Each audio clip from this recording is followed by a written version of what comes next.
Phil Phails. Whoa, Phil Phails. Welcome to Phil Phails. My name is Philip Jones, and today I have a returning guest, Father Bill W. Wave to everybody, Father. We're going to talk about two-way prayer. Father Bill W. has a book coming out called Two-Way Prayer, AA's Lost 11th Step. He's working on it now, and I'm really excited to learn more about the practice. Our original interview was Phil Phails at Finding His Voice. And we're going to start out with the kind of a short version of the Phil Phails 5 questions, if that's okay. Sure. Ready to go. Yeah. How is two-way prayer important for people? How does it help folks? I've been in the helping field most of my life as a alcoholism drug counselor, running treatment centers. People need help, and oftentimes that help is not readily accessible. I'm a pretty big believer in therapy. I think it'd be tremendously helpful having a therapist to work with you. You know, most people don't have that. It's expensive. And I think this is finding an inner voice who can bring you the information, the guidance, the stability, the love that you really need in your life. So instead of thinking, it's listening. That's really what it's about. Listening to a part of you that maybe you didn't even know existed. Yeah. I think of there's this whole market or whole kind of genre of books and content that they call self-help. Right. And it seems like this is real self-help. But the self has a capital S instead of a small s. In other words, it's not the ego mind. It's not the normal ego mind that we're used to thinking with. It's opening oneself up to a presence, capital P, that speaks to you. Mm-hmm. Okay? It's you helping yourself. And it's not the ego part. It's not the monkey mind. Right. It's the deepest part of ourselves. I come from a spiritual background. I would call it God. Mm-hmm. Other people might not be comfortable with that word. Yeah. The word doesn't matter. The fascinating thing is when people start listening to this voice, it's different from their normal thinking voice. Yeah. And it's a loving voice. I mean, there are a few parameters that you need to build around the thing. I mean, traditionally in spiritual direction, you got to have some discernment of spirits.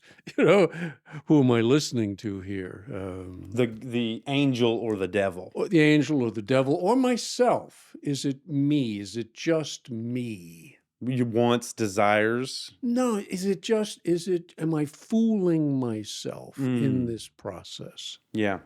You're just dreaming this stuff up. And the way I finally, everybody has that question, I finally I had that question, who is the voice? And what I got to is it God or is it me? I don't know. If it's me, it's the best part of me I've ever found. It's the part of me that I need to listen to. It's the part of me that is guiding me towards becoming who I am meant to be. The best version of yourself. The very best. That's exactly right. Yeah. Question 2, what kind of impact have you seen this practice have on folks, including yourself? Well, for me, I was in 12-step recovery. I was 20 years sober.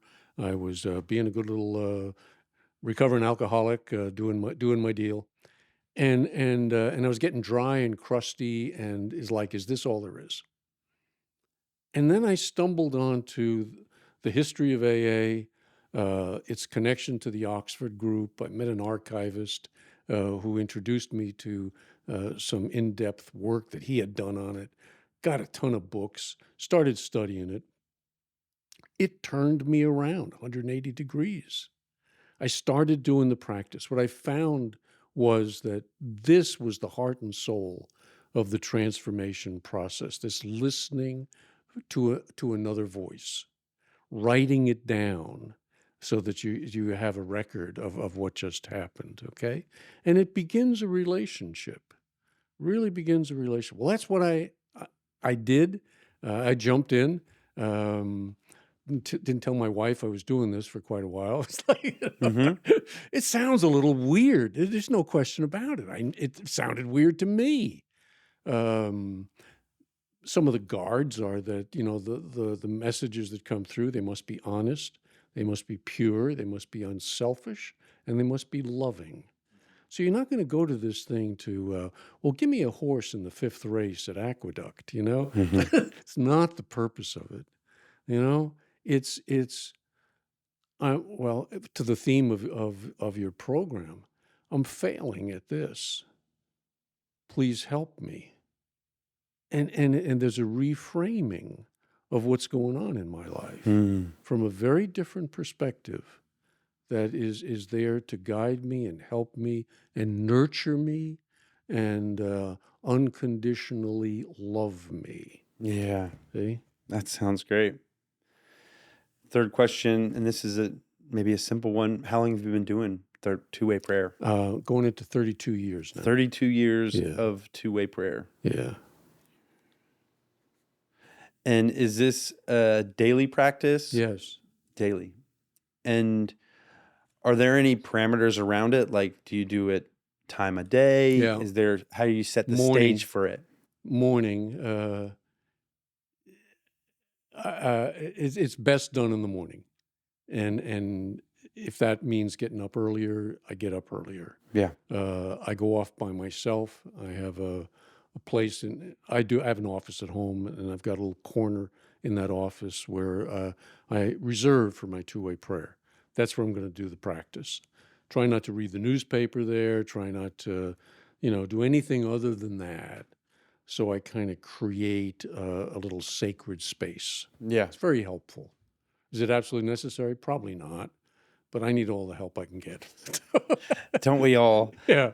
So it's morning. Yeah. It's also... And it's part of a larger practice, too. It's not just I'm going to sit down and now I'm going to immediately connect with the divine. There was a practice, they called it quiet time. And it probably went half hour to an hour. Mm-hmm. All right. And it included reading, prayers, inventory, watchfulness of self. It can include centering prayer. It can include praying for people. It can include yoga. Whatever. They were not very restrictive, and it must be this, and then you do that, and then you do that. But there was a part of it that was reserved in that morning quiet time for the practice that they called two-way prayer.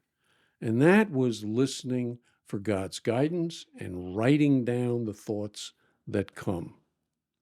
That's because when I saw that, it's like, well, nobody ever taught me that in 12-step recovery, kind of somewhat similar. Yeah, prayer and meditation, good stuff. But listening for God's voice, writing it down, no, never heard of it. Started doing it, changed my life. Yeah. Question 5. I've heard you speak a lot about the way you've come to two-way prayer through this pathway of AA and recovery and supporting folks that have challenges around drugs and alcohol. Right. Those are my people. Those are your people. And this sounds like a practice that could help anybody. Do you think that this is just for folks that are struggling with addiction, or do you think this is beneficial for any human? I think the practice is beneficial for anybody. It certainly started not in relation to alcohol, drugs, or any of that. It started with anybody who's got problems, all right? And needs help. That's everybody. That's everybody. And it started by a fellow by the name of Frank Bookman. He was a Lutheran minister, and he had a resentment against his board of directors because they told him he was spending too much money on the food bill for some young men that he was homeless guys that he was helping in a hospice in Philadelphia, and he hated them. But what he learned was his hatred towards those 6 men on his board interfered with his relationship with God. In other words, there was a blockage. His hatred towards them blocked his receptivity to the presence. It was almost like a arithmetic formula. Well, because his attention, his awareness is pointing towards an emotion instead of towards this be here now present moment. And a very negative emotion. Yeah. A very negative emotion. Hatred, resentment. Yeah, he's stoking that. They're stoking it. And there's the mind, and there's the ego. You see? Yeah, I'm wronged. Oh, I'm a victim. These people are horrible. They're terrible. Yeah. You too? Yeah. Oh. Yeah. And we fan the flames. Yeah. That makes a lot of sense. sense. But it blocks out the positive emotions. Joy, forgiveness, love. Compassion. All of those get blocked by this. So that's where he started. His own realization that because he had to surrender after that. When he said, I was the 7th wrong man. He had a spiritual experience. He was in a little chapel, and it just became too much, and his ego crashed. And when your ego crashes, when you fail, okay, it feels terrible. Happened to me, all right? It's like the world is over, and in a sense, it can be over. But a new world can come and take its place if you can benefit from that. Yeah. So it can be a big experience like that, a death, a loss. Pain can be a transformer. It's an opportunity. Crisis is an opportunity for change. Yeah, and we know that. So this is what happened to me was I failed. Okay. And I knew I failed, and I was getting ready to run again, which was my pattern. And I heard a voice. This was before I started doing the two-way prayer. I heard a voice in my head, a voice of sanity. But this is kind of the two-way prayer. This is the inner voice. It was a two-way prayer, Yeah. And it spoke to me, and I knew it was not my usual mind. I knew it. It wasn't like an auditory hallucination or something. It was a thought, but it was a different thought. It was coming from a different place in me, a purer place, a more honest place. Can you remind me of the 4 pillars that let you know that the voice is authentic? Yeah. So the program was then built around honesty, purity, unselfishness, and love. Usually people have problem with the purity thing. Yeah. Because religion can kind of get in the way that, well, you can't do this, got to do that, all that sort of stuff. Honesty, yeah. It has to be honest. Yeah. And that's important because it kind of cuts through the BS and gets down to the essence, and you know it. Yeah. You know truth when you hear it. Something rings inside of you, you know? Yeah. Unselfishness, same thing. It's like you've been in a prison. Now I'm doing something nice for somebody, I had a guy in my neighborhood just a couple of days ago. I was walking the dog and saw him, and he was starting to go down, with a can of gas. He ran out of gas. Well, what am I going to do about that? He didn't speak English. I just said, "Come with me." So he walks home. I get in my car. I drive him. It was about a half mile to a gas station. He gets the gas. I felt different that day. Yeah. I did the right thing. I did the unselfish thing. I did the loving thing. And I knew when I had the thought, you're going to go help this guy? I either respond positively or I closed it off. And if I had closed it off, I'd have paid a price internally, connection-wise. Am I making sense? Yeah. Yeah. Yeah, you are. Yeah. So there's this inner guide. And the purity thing, just to kind of handle that one up front, because it's there was a group who practiced this, who did it very seriously, and they expanded it. So it's purity of heart, purity of mind, purity of the emotions, sexual purity. In other words, you're looking for contamination. Is there an ulterior motive? Is there a hidden duplicitous force at work in this thing? Mm-hmm. You know, am I helping that guy because I know I'm coming here to tape this damn deal To talk about it. to talk about it so I can lay it out? No, if that would corrupt it. We're talking about altruism. We're talking about freedom from the bondage of self. Self is a prison. Self, the ego, all right, is a marvelous servant, but a terrible master. Yeah.